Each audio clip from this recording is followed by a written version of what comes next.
The story begins with the highest ranked criminals in the city of Kansai, known as the Akudama, receiving a mission from an anonymous person tasking them to rescue Cutthroat, an S-ranked Akudama with a body count of over 1,000, who is notorious for, doing what his name says.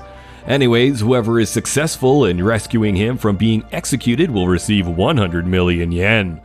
Back at the city, an innocent girl crosses paths with a mysterious guy at a takoyaki stand.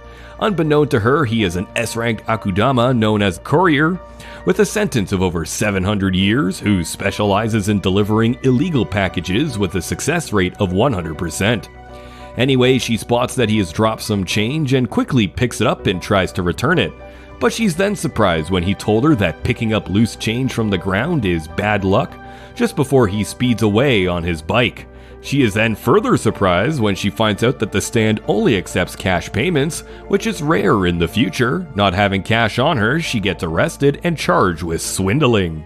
Just then, another S-ranked Akudama known as Brawler, who is basically a walking tank, attacks the police station in hopes of freeing Cutthroat. While in the chaos, the girl spots a black cat casually walking around, so she chases after it, stating it's too dangerous for a kitty to be here. The courier arrives too to try and rescue Cutthroat, and seeing him as competition, Brawler tries to attack him as only one can claim the reward, but is then caught in a gas attack performed by the Doctor, an S-ranked sadistic doctor with a sentence of over 400 years. Anyways, remember when I mentioned that the Brawler is basically a walking tank? Yeah, he gets up and throws Doc at the ceiling, surprising her as that gas is strong enough to kill an elephant. Smashing through the ceiling, she hits Hacker, who already hacked the system and was waiting for them to take each other out. By the way, Hacker is also an S-ranked Akudama who specializes in advanced hacking. After Hacker falls down, he gets up and threatens everyone involved with disintegrating them with his drones. But to his surprise, nobody seems to care or be scared. And just as everyone was about to jump on one another, the girl finally catches the cat and starts playfully talking to it. But to her horror, she did so in the worst spot ever, as all the top-ranked Akudama are staring right at her. The Akudama look at each other in confusion just before agreeing on ending her, as fewer witnesses are always better. Thinking on her feet, she tells them that she is also an Akudama, known as Swindler. Hacker calls her out, saying that she is not on the list of Akudama, to which she tells him that she managed to get herself off the list, impressing everyone involved. The meathead then challenges her to a duel as he thinks that she's a strong opponent, but to everyone's shock, a war robot appears out of nowhere and starts firing rockets at everyone, eventually breaking the ground and ending up in an underground part of the prison. And whilst everyone was running away from the robot, a low-level Akudama known as Hoodlum overhears them talking about the 100 million reward, so he chases after them hoping to get a piece of the pie. Arriving at the execution hall, Brawler engages the robot, inflicting mass collateral damage. Doc alongside Hacker rush in and try to save Cutthroat, but they're interrupted by the control tower above them being blown up as a result of the Courier trying to dodge some rockets. And while trying to fight the robot, Courier gets trapped under some rubble. Seeing that the robot is about to end him, Swindler starts distracting it. This gave Courier enough time to free himself and take out the robot using his railgun bike. As the dust settles, everyone starts wondering if Cutthroat actually survived the chaos, just before he surprises them by ending the police chief right in front of them. Courier then hands him a mysterious package, revealing that he had been tasked with a different mission than all of them.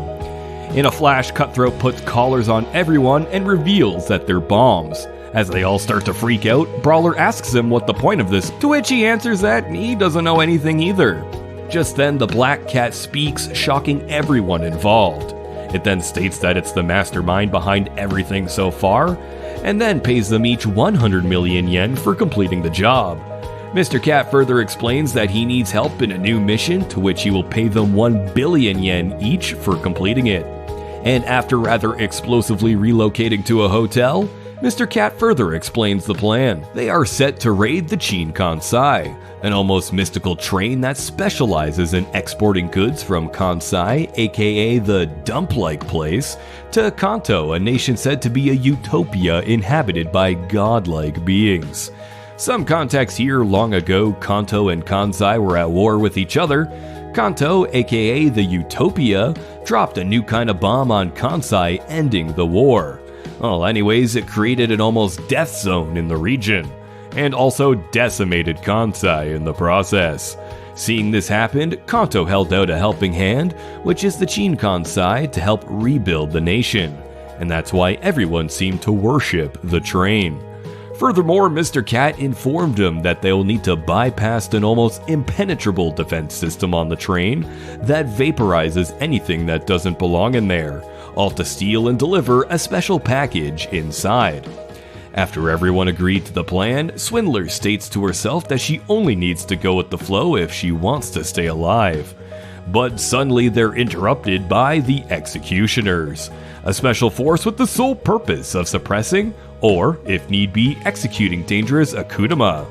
Immediately after, Hacker and Mr. Cat escape through a window, while Brawler engages the apprentice.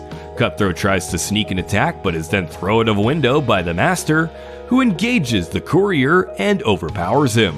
Back to Brawler, Doc tries to help him, but is seemingly ended by the apprentice. Backed into a corner with no way of escaping, Courier calls his bike and blows the whole place up using his plasma gun, allowing everyone to escape. The next day, the gang rendezvous in an abandoned warehouse, and Doc is revealed to have survived thanks to her advanced knowledge of surgery. And well, Cutthroat is just Cutthroat. The dude just never dies.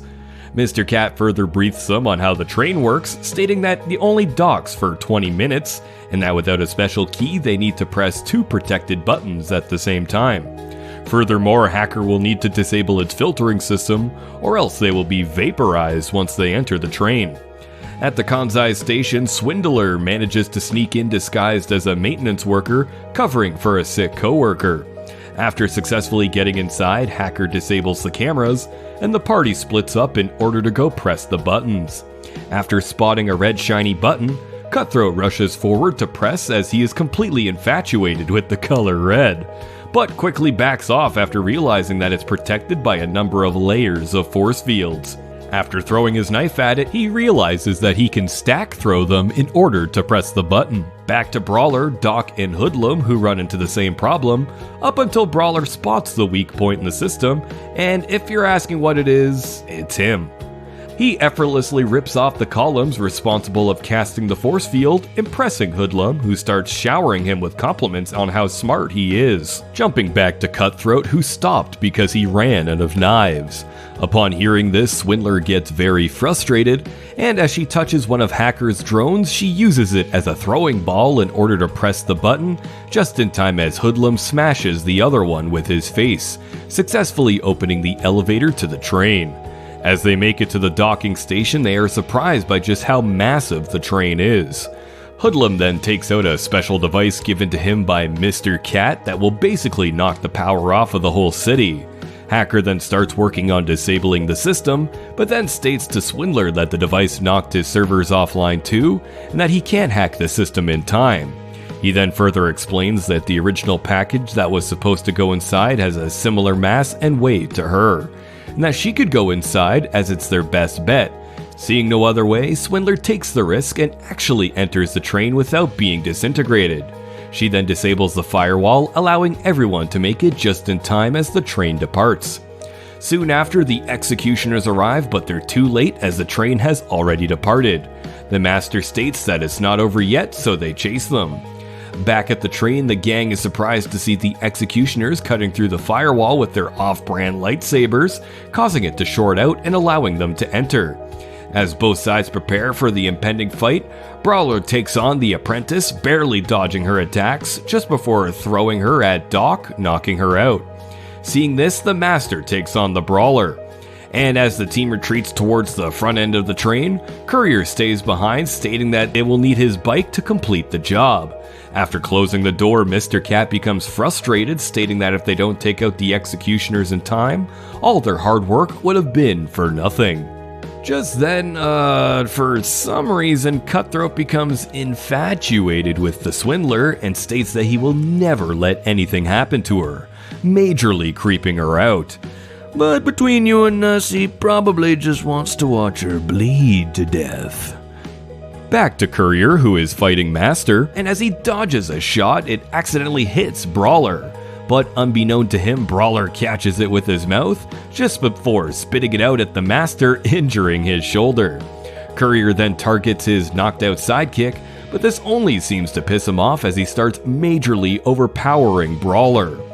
Jumping back to Hacker, who is ecstatic at the challenge of hacking all the remaining doors in under 5 minutes, as they will soon enter the Absolute Quarantine Zone.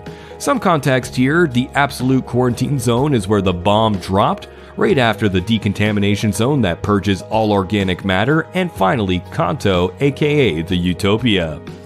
Just then, Brawler comes crashing through the door, revealing that he was heavily injured by the Master. Swindler starts to panic, but Cutthroat jumps in and states that he won't let her get hurt, just before attacking the Master. Shaken by how strong the Master is, Brawler gets momentarily scared just before he stood up, and he rages. Hacker, alongside Swindler and Mr. Cat, finally make it to the front end rooms, and are shocked to see that they're made for transporting humans, not cargo. Hacker then states that one day he will step foot into that utopia, which seemingly angers Mr. Cat, who says it's no utopia. Just then, everyone gets thrashed around as the train enters the Absolute Quarantine Zone. At this point, all hope seemed lost as they're inside a death zone, and right after that, it's the Decontamination Zone, which purges all organic matter, effectively killing any living thing. But Mr. Cat reassures Hacker that if they manage to get the package, they might just survive this. Upon hearing this, Hacker starts doing his thing until finally managed to open the last door, but is then surprised to see that it's protected by a combat robot who shoots a laser beam at them. Back to Brawler, who is fighting Master, he suddenly gets pierced by his energy sword, but not wanting to give up, he uses the opportunity to his advantage, picking up the Master and tossing him backwards, momentarily knocking him out. Back to the Courier, who uses the chaos to his advantage. He sneakily takes his bike back and shoots down the apprentice just before speeding away with the rest of the team. Hacker yet again manages to do his thing and neutralize the combat bot. And as the team finally meets up, they are surprised to see that the Master is still kicking around. So Courier separates the train using his laser gun, but upon doing so, all of the toxic air starts seeping in. Acting quickly, Doc throws a foam-like substance that blocks all of the incoming air. Mr. Cat then disintegrates himself, giving Swindler the final key to open the vault. After opening it, everyone is surprised to see 2 red-eyed kids inside. The girl, which has no name, so we will call her Kitty for simplicity, takes out a mysterious flute and starts playing it, activating a shield-like force field that stops the train. The boy then introduces himself as Mr. Cat and congratulates them on coming this far. Brawler then tries to take his leave, stating that he's going back to fight Master, as no one has ever scared him before, to which Mr. Cat reminds them that their job is to deliver them to a special location, meaning the mission is not yet complete. As everyone leaves the train, Hacker chooses to stay behind. Swindler tries to convince him otherwise that the decontamination zone will surely kill him, but he retaliates by saying that he is sick and tired of living in that dump of a place called Kansai, and that he is willing to take the risk if it means living in a utopia. He then gives Swindler one of his drones as a parting gift. Back to the executioners, who seem to be hospitalized. Master and the apprentice are then shown to be reprimanded by the head of the executioners division for repeatedly failing, and as a punishment they get suspended. Soon after, they get word that the execution department is launching a full-scale attack against the Super S-ranked Akudama, aka the good old gang. So naturally, the apprentice tries to convince her master that they should go finish what they started, but to her disappointment, he refuses, only for him to wait until she is distracted and flee. Back at the gang, who gets confronted by the master, who is determined to execute them all even if it costs him his life. Seeing him, the brawler gets excited and challenges him to a fight. Unfortunately, it didn't last long as the brawler is still heavily injured. Sensing danger, the courier tries to run away, but is then stopped by the master as he kicks a drone at his bike. Suddenly, while Doc has her guard down, Master cuts her in half while mocking her to stitch herself back up into one. Cutthroat alongside Courier try to take him on, but they still suffer the same fate.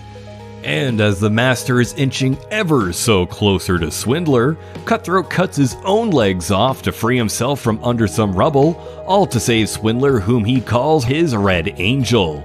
He then uses Mr. Cat as a distraction and ends up stabbing through him just to get to Master.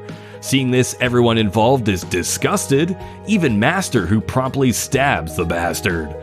Moments later, Doc yet again manages to come back from the dead and is then surprised to see Mr. Cat is immortal, as he stands up like nothing has ever happened.